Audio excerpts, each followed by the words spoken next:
The next night I left Salem House, after a tender adieu to Steerforth, Traddles, and all the rest. I little thought that I left the school never to return. When I reached home I was in Peggotty's arms before I got to the door, and she took me into the house. Her grief burst out when she first saw me, but she controlled it soon and spoke in whispers and walked softly, as if the dead could be disturbed. She had not been in bed, I found, for a long time. She sat up at night still and watched. As long as her poor dear Pretty was above the ground, she said, she would never desert her. Mr. Murdstone took no heed of me when I went into the parlour where he was, but sat by the fireside, weeping silently and pondering in his elbow-chair. Miss Murdstone, who was busy at her writing-desk, which was covered with letters and papers, gave me her cold fingernails, and asked me in an iron whisper if I had been measured for my mourning. I will not dwell upon the dull, sorrowful days before and after my dear mother's funeral. The house had been cold and quiet enough before, but was now almost terrifying, and had it not been for Peggotty, I do not know how I should have stood it. But soon even she was denied me. Miss Murdstone had never liked her, and now lost no time in dismissing her from our service. The single ray of light in this gloomy time is a little visit I was allowed to make with her to Yarmouth, to our old friends, Mr. Peggotty, Ham, and Emily. The latter was much grown now, but prettier than ever, and shyer about letting me kiss her. And Barkis, the honest carrier, after having been willing all this time, was hugely gratified to gain a favourable answer from Peggotty. They were married while I was there, and I was glad to leave my faithful old nurse so well provided for. Then I returned home, no, I cannot say that word, to Mr. and Miss Murdstone. Chapter 4. I begin life on my own account. And now I fell into a state of neglect, which I cannot look back upon without sorrow. I was as one alone, apart from all friendly notice, apart from the society of all other boys of my own age, apart from all companionship but my own spiritless thoughts, which seems to cast its gloom upon this paper as I write. What would I have given to have been sent to the hardest school that ever was kept, to have been taught something anyhow anywhere? No such hope dawned upon me. They disliked me, and they steadily overlooked me. I think Mr. Murdstone's means were straitened at about this time, but it is little to the purpose. He could not bear me, and in putting me from him he tried, as I believe, to put away the notion that I had any claim upon him, and succeeded. I was not actively ill-used. I was not beaten or starved, but day by day I was made to feel that I was in the way and an altogether useless member of society. Finally Mr. Murdstone called me to him one day and told me that he could not afford to send me to school, but that I must go to work for myself. He had a partner in the wine trade in London, and I was to be given a position there. Accordingly, Miss Murdstone packed me off without loss of time, and I went to work, at 10 years old, washing bottles in a vile-smelling warehouse down by the waterside.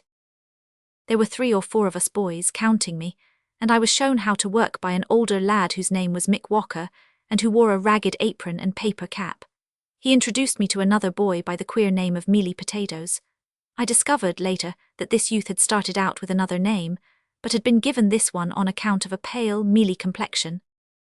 No words can express the secret agony of my soul as I sank into this companionship, compared these associates with those of my happier childhood, not to say with Steerforth, Traddles, and the rest of those boys, and felt my hopes of growing up to be a learned and distinguished man crushed in my bosom, the feeling of being utterly without hope, of the shame I felt in my position, of the misery it was to believe that what I had learned would pass away from me, little by little, never to be brought back any more, cannot be written.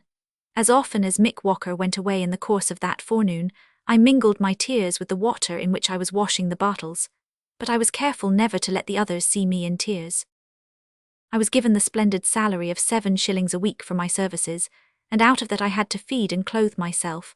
My lodgings were provided for, at the home of a Mr. Micawber, a portly, dignified man with a large, shiny, bald head and rusty, genteel clothes. Mr. Micawber was perpetually dodging creditors while he waited for something to turn up, as he expressed it. But in his way he was kind to me. About $1, $68. Still I had no one upon earth to go to for friendship or advice. I must needs skimp and save to be sure of having enough bread and cheese to eat, and no one lifted a finger to help me, a frightened little stranger in a large, terrifying city. I look back upon it now as a horrible dream. I know that I worked from morning till night with common men and boys, a shabby child. I know that I lounged about the streets poorly clothed and half-starved. I know that but for the mercy of God I might easily have been, for any other care that was taken of me, a little thief or vagabond. But in these darkest days a bright idea came to me. I don't know when or how, but come it did, and refused to depart. I remembered having heard of an aunt, Miss Betsy Trotwood, my dear father's sister. I had heard both my mother and Peggotty speak of her, with some awe it is true, as being a rather eccentric woman who did not like boys, but still I resolved to find her. So I wrote to Peggotty and asked the address, and also for the loan of half a guinea.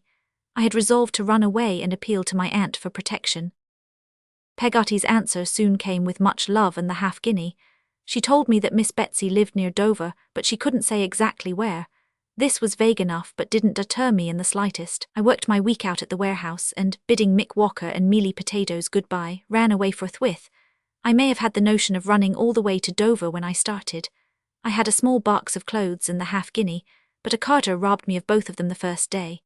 So, reduced to a few odd pence, I made but slow progress on foot, and sleeping out in the open by night. For 6 days I trudged my weary way, pawning my coat for food, and not daring to ask aid from anyone, for fear of being seized and sent back to London. But at last I limped in upon the bare white downs near Dover, sunburnt and in rags. By dint of inquiries I was directed to Miss Betsy Trotwood's house, and I lost no time in going there, a sorry enough figure as you may imagine. It was a neat little cottage looking out from some cliffs upon the sea. As I stood at the gate peeping in and wondering how I had best proceed, a tall, slim lady came out of the house. She had a handkerchief tied over her cap, a pair of gardener's gloves on her hands, and carried a pruning knife. "Go away," said Miss Betsy, for it was none other, shaking her head when she saw me and making a distant chop in the air with her knife. "Go along, no boys here." I watched her with my heart at my lips, as she marched to a corner of her garden and stooped to dig a root. Then, without a scrap of courage, but with a great deal of desperation, I went softly in and stood beside her, touching her with my finger. "If you please, ma'am," I began. She started and looked up. "If you please, aunt." Exclaimed Miss Betsy, in a tone of amazement I have never heard approached. "If you please, aunt, I am your nephew." "Oh Lord," said my aunt, and sat flat down in the garden path. "I am David Copperfield of the Rookery. I used to hear my dear mamma speak of you before she died. I have been neglected and mistreated, and so I ran away and came to you. I was robbed at first setting out and have walked all the way, and have never slept in a bed since I began the journey." Here my self-support gave way all at once, and with a movement of my hands intended to show her my ragged state, and call it to witness that I had suffered something, I broke into a passion of crying, which I suppose had been pent up within me all the week. My aunt, with every sort of expression, sat on the gravel, staring at me until I began to cry, when she got up in a great hurry, collared me and took me into the parlour. Her first proceeding there was to unlock a tall press, bring out several bottles, and pour some of the contents of each into my mouth. I think they must have been taken out at random, for I am sure I tasted aniseed water, anchovy sauce, and salad dressing. Then she rang the bell.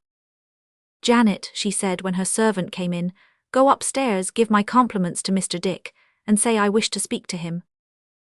Mr. Dick proved to be a pleasant-faced man of whimsical ways, but upon whose advice my aunt greatly relied. As he proposed now that I be given a bath and put to bed, my aunt lost no time in following these ideas.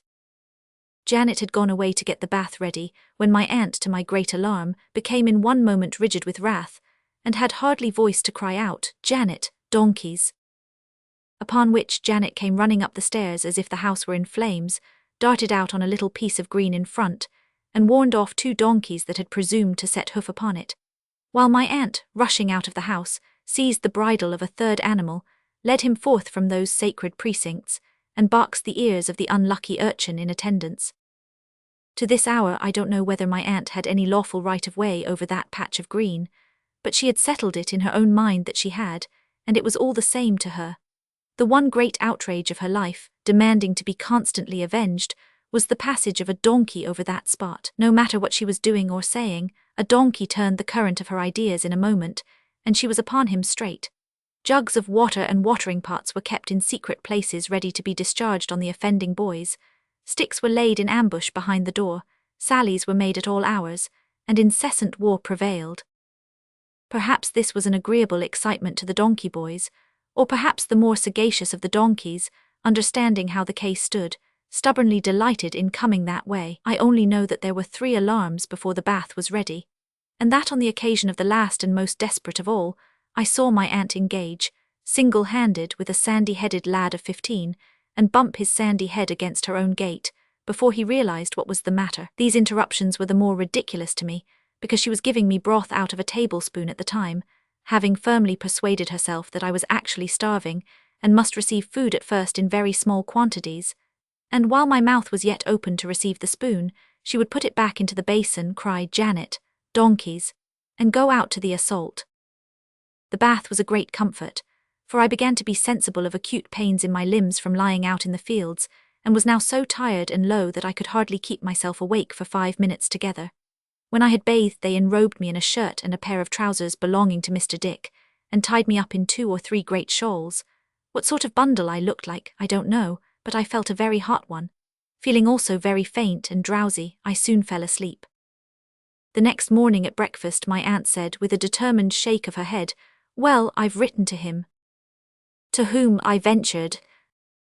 "To Mr. Murdstone." "Does he know where I am, aunt?" I inquired, alarmed. "I have told him," said my aunt with a nod. "Shall I be given up to him?" I faltered. "I don't know," said my aunt. "We shall see." "Oh, I can't think what I shall do," I exclaimed, "if I have to go back to Mr. Murdstone." "I don't know anything about it," said my aunt, shaking her head. "I can't say, I am sure. We shall see."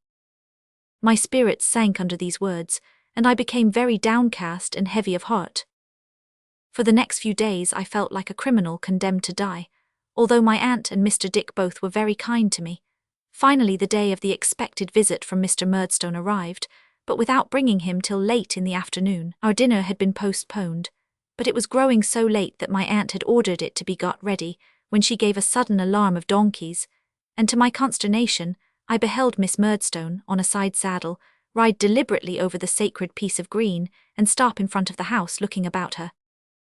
"Go along with you," cried my aunt, shaking her head and her fist out of the window. "You have no business there. How dare you trespass? Go along, oh, you bold-faced thing." My aunt was so exasperated by the coolness with which Miss Murdstone looked about her, that I really believe she did not know what to do. I hastened to tell her who it was, and that Mr. Murdstone was following behind, but it made no difference. She glared at them as they entered the room in a most terrible way. "Oh," said my aunt, "I was not aware at first to whom I had the pleasure of objecting, but I don't allow anybody to ride over that turf. I make no exceptions. I don't allow anybody to do it." "Your regulation is rather awkward to strangers," said Miss Murdstone. "Is it?" said my aunt. Mr. Murdstone here cleared his throat and began, "Miss Trotwood." "I beg your pardon," observed my aunt with a keen look. "You are the Mr. Murdstone." "I am," said Mr. Murdstone. "You'll excuse my saying, sir," returned my aunt, "that I think it would have been a much better and happier thing if you had left that poor child alone." Mr. Murdstone coloured, and Miss Murdstone looked as though she could bite nails. "I received your letter," said Mr. Murdstone, "and thought it best to see you personally about this unhappy boy who has run away from his friends and his position. I need not tell you that he has always given us great trouble and uneasiness. He is sullen and stubborn and has a violent temper. I thought it best that you should know this.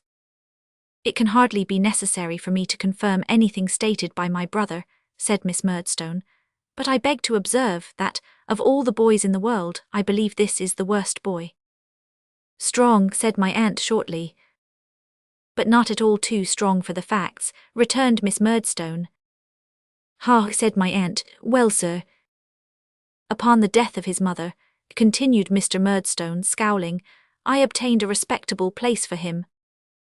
"Was it the sort of place you would have put a boy of your own in?" asked my aunt. "If he had been my brother's own boy," returned Miss Murdstone, striking in, "his character, I trust, would have been altogether different.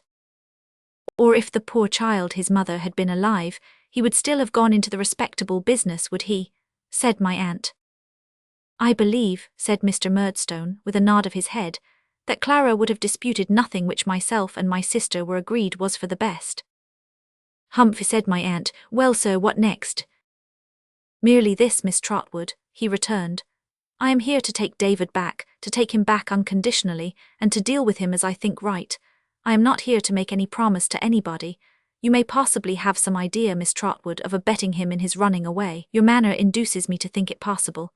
Now I must caution you that if you abet him once, you abet him for good and all. I cannot trifle or be trifled with. I am here for the first and last time to take him away. Is he ready to go? If he is not, my doors are shut against him henceforth, and yours, I take it for granted, are open to him." To this address my aunt had listened with the closest attention, sitting perfectly upright, with her hands folded on one knee, and looking grimly on the speaker.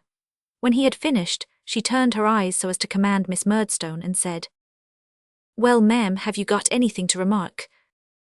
"Indeed, Miss Trotwood," said Miss Murdstone, "all that I could say has been so well said by my brother, that I have nothing to add except my thanks for your politeness."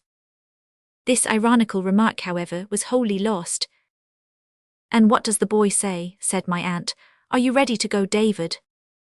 I answered no, and entreated her not to let me go.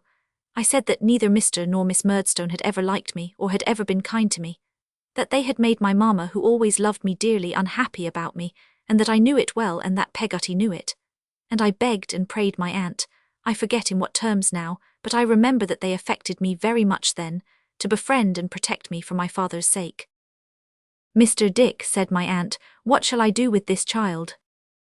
"Have him measured for a suit of clothes directly," said Mr. Dick, in his usual sudden way. "Mr. Dick," said my aunt triumphantly, "give me your hand, for your common sense is invaluable." Having shaken it with great cordiality, she pulled me towards her, and said to Mr. Murdstone, "You can go when you like. I'll take my chance with the boy. If he's all you say he is, at least I can do as much for him then as you have done. But I don't believe a word of it." "Miss Trotwood," rejoined Mr. Murdstone, shrugging his shoulders as he rose, "if you were a gentleman—" "Bah, stuff and nonsense," said my aunt, "don't talk to me." "How exquisitely polite," exclaimed Miss Murdstone, rising, "overpowering, really." "Do you think I don't know?" said my aunt, turning a deaf ear to the sister, and continuing to address the brother, and to shake her head at him. "What kind of life you must have led that poor little woman you cajoled into marrying you. Do you think I don't know what a woeful day it was for her and her boy when you first came in her way?" And thereupon she read him such a lecture as I warrant he had never listened to before in his life, nor ever would again. He bit his lip in silence while she lectured, and all the colour left his face. Miss Murdstone tried to interrupt the flow of words repeatedly, with no success at all. When she had ended, "Good day, sir," said my aunt, "and good-bye. Good day to you too, ma'am," turning suddenly upon his sister. "Let me see you ride a donkey over my green again, and as sure as you have a head upon your shoulders, I'll knock your bonnet off and tread upon it." It would require a painter, and no common painter too, to depict my aunt's face as she delivered herself of this very unexpected sentiment, and Miss Murdstone's face as she heard it. But the manner of the speech, no less than the matter, was so fiery, that Miss Murdstone, without a word in answer, discreetly put her arm through her brother's, and walked haughtily out of the cottage, my aunt remaining in the window looking after them, prepared, I have no doubt, to carry her threat into instant execution. No attempt at defiance being made, however, her face gradually relaxed, and became so pleasant that I was emboldened to kiss and thank her, which I did with great heartiness, and with both my arms clasped round her neck. I then shook hands with Mr. Dick, who shook hands with me a great many times, and hailed this happy close of the proceedings with repeated bursts of laughter. "You'll consider yourself guardian, jointly with me, of this child, Mr. Dick," said my aunt. "I shall be delighted," said Mr. Dick, "to be the guardian of David's son." "Very good," returned my aunt, "that's settled. I have been thinking, do you know, Mr. Dick, that I might call him Trotwood?" "Yes, to be sure, Trotwood Copperfield," said Mr. Dick. My aunt took so kindly to the notion, that some ready-made clothes which were purchased for me the next day were marked Trotwood Copperfield, in her own handwriting, and in indelible marking ink before I put them on. Thus I began my new life in a new name, and with everything new about me. Now that the state of doubt was over, I felt, for many days, like one in a dream. I never thought that I had a curious couple of guardians in my aunt and Mr. Dick. I never thought of anything about myself distinctly, while a remoteness had come upon the old life, which seemed to lie in the haze of an immeasurable distance. In my new life I was to realize some of my youthful ambitions. I was to struggle, perhaps, but I was to succeed. and I was to find that my aunt, for all her gruff exterior, had a heart of gold. But whatever there was of happiness or of sorrow, of success or of failure in my new life, does not belong to these pages. The identity of the child and of the boy David Copperfield is now forever merged in the personality of Trotwood Copperfield, Esquire, the prospective man.